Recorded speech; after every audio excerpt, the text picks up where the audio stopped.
masalah Raja Ampat ini, otak kalian ditaruh di mana? Saya kerja di Raja Ampat itu 8 tahun. Saya 8 tahun saya kerja di 4 tahun di YC dan 4 tahun saya di Pulau Bekuan. Saya kerja di resort pariwisata.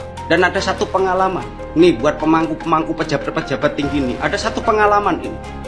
Ketika saya baru masuk pertama kali di Pulau Raja Ampat, tepatnya di Pulau Bekuan itu, saya tidak tahu ketika itu waktu saya masuk dari kota Sorong menuju ke Raja Ampat, saya buang puntung rokok itu lewat speedboat.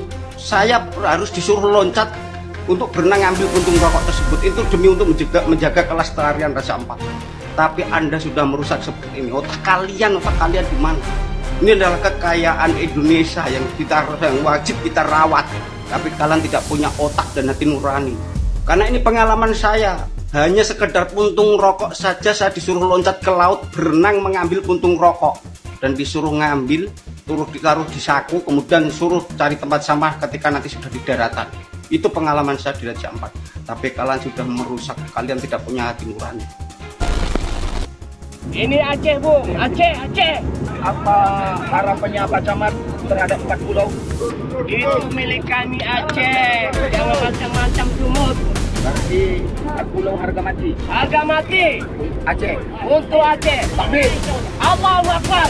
Belum menyaksikan video ini, pastikan bosku jangan lupa subscribe. Karena subscribe itu gratis plus bonus tonton video terbaru setiap harinya. Jangan lupa ya.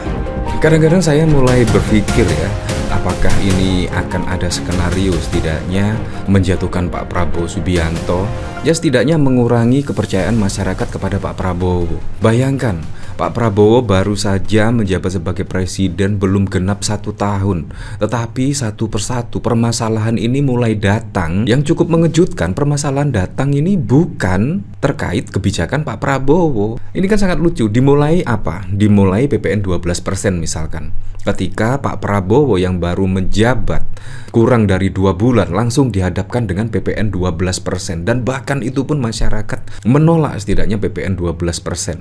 Tetapi untungnya saja Pak Prabowo Subianto di tengah desakan untuk menaikkan PPN 12%, Pak Prabowo malah tidak sependapat dan lebih pro dengan masyarakat. Dan akhirnya PPN 12% pada saat lalu juga tidak dinaikkan oleh Pak Prabowo Subianto. Pada saat lalu juga Bahlil, tiba-tiba gas LPG 3 kg langka di pasaran. Bahkan juga masyarakat pada saat lalu juga sangat marah sekali, karena untuk membeli gas 3 kg itu bahkan dibuat antri berjam-jam dan bahkan juga tidak ada. Nah itu pun Pak Prabowo juga turun tangan, turun gunung dan menyelesaikan persoalan ini. Akhirnya juga program Bahlil terkait pengecer itu dibatalkan oleh Pak Prabowo Subianto. Belum lagi terkait 4 pulau yang saat ini oleh peraturan Kemendagri itu berada di Sumatera Utara. Dan belum lagi Raja Ampat. Pada saat lalu juga Pak Prabowo turun gunung langsung menyelesaikan terkait penambangan nikel di Raja Ampat. Dan saat ini izinnya juga sudah dicabut dari 5 IUP. 4 izin dicabut Pak Prabowo Subianto. Nah belum lagi ini hutan lindung dikampar, dibabat, ditanami sawit. Nah ini semuanya di era Pak Prabowo Subianto, tetapi bukan kebijakan dari Pak Prabowo Subianto. Lantas ini kebijakan siapa? Apakah memang ada skenario yang didesain untuk menjatuhkan kepercayaan publik kepada Pak Prabowo Subianto?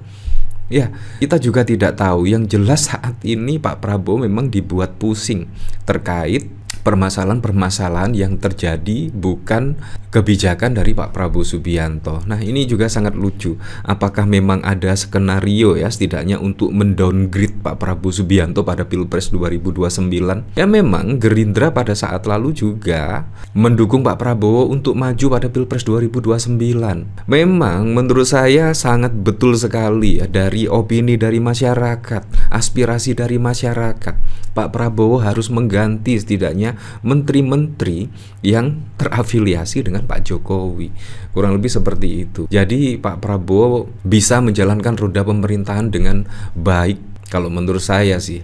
Apalagi saat ini sudah ada tanda-tandanya, misalkan tanda-tanda sudah dekat dengan PDIP, dengan Ibu Megawati. Pada saat lalu ada pertemuan 1 bulan itu 2 kali, bayangkan. Ya semoga sajalah kalau misalkan PDIP bisa masuk sebagai koalisi dari Pak Prabowo Subianto, ya semoga saja. Saya berharapnya Indonesia akan baik ke depan, memilih kader-kader PDIP yang benar-benar kompeten sebagai menteri-menteri Pak Prabowo Subianto. Saya sangat setuju sekali. Walaupun dalam hati kecil saya, wah berarti pemerintahan Pak Prabowo tidak ada oposisi. Tetapi saya sangat rela sekali kalau kita melihat di kementerian-kementerian Pak Prabowo Subianto, khususnya Kementerian Peninggalan Pak Jokowi. Menurut saya kebijakan-kebijakannya itu sangat wow sekali ya, dan tidak pro dengan masyarakat. Setiap statementnya bahkan juga menimbulkan kontroversi, pro dan kontra dan lain sebagainya. Ini bahkan juga dikomentari oleh Kang Manto, benar-benar disikat semua. Wah, memang sangat mengherankan sekali. Saya jadi teringat pada saat lalu ya, ada video dia itu bekerja di Raja Ampat. Bayangkan, putung rokok dibuang, dia bahkan sampai berenang mengambil putung rokok tersebut. Bayangkan, hanya putung rokok, tetapi saat ini malah ada tambang nikel. Kan ini juga sangat lucu sekali. Bayangkan, putung rokok saja diambil sampai menyelam ke dasar laut. Tiba-tiba saat ini ada tambang nikel. Berarti kan sungguh terlalu sekali lah terkait penambangan nikel di Raja Ampat ini. Seharusnya dilindungi, malah ditambang.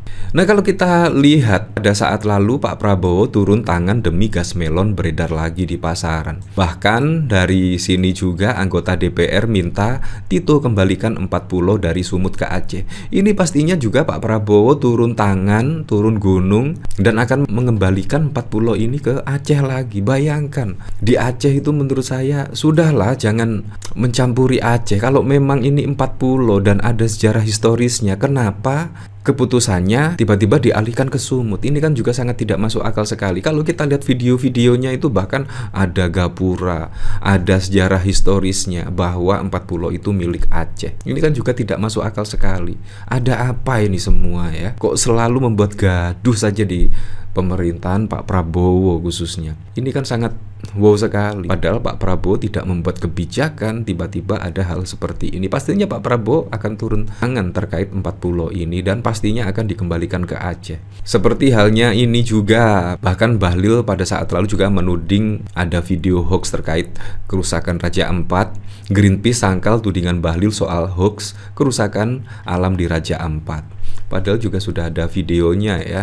Ya semoga sajalah, saya berharap Pak Prabowo bisa dekat dengan PDIP dan kembali ke jalan yang benar ya. Kalau dekat dengan Pak Jokowi, waduh, pastinya juga Pak Prabowo tidak akan mendengarkan aspirasi dari masyarakat ya, seperti halnya Pak Jokowi. Pak Jokowi kan ya seperti itulah, Anda juga sudah tahu sendiri lah. Dari sini saya juga penasaran, kira-kira komentar-komentarnya seperti apa ya. Yang penting sama-sama hijau gitu katanya. Uang penjualan kayunya kemana? Menurut saya sangat berbeda sekali lah sawit dengan hutan ya. Nah ini Raja Juli Antoni juga gimana ya, hutan lindung loh, padahal hutan lindung. Bayangkan, waduh, saya juga tidak tahu lagi ya harus ngomong seperti apa ya. Dari netizen cerdas baru tahu ya bang, tujuan komplotan Mulyono itu ngerusak, ngeri rezim rakus. Ya seperti itulah. Jadi tidak sedikit yang menyalahkan Pak Prabowo Subianto, tidak sedikit. Ya untungnya loh Pak Prabowo Subianto juga langsung gerak cepat ya. Dan bahkan pada saat lalu ketika rame di pemberitaan terkait viralnya Raja Ampat rusak terkait aktivitas penambangan, langsung mengadakan rapat terbatas dan hasilnya langsung mencabut setidaknya 4 izin pertambangan di nikel Raja Ampat. Menurut saya itu juga sangat keren sekali dari Pak Prabowo Subianto dan menurut saya itu harus diapresiasi lah. Ya seperti itu. Untuk lebih lengkapnya kita kembalikan lagi ke masyarakat menilainya seperti apa.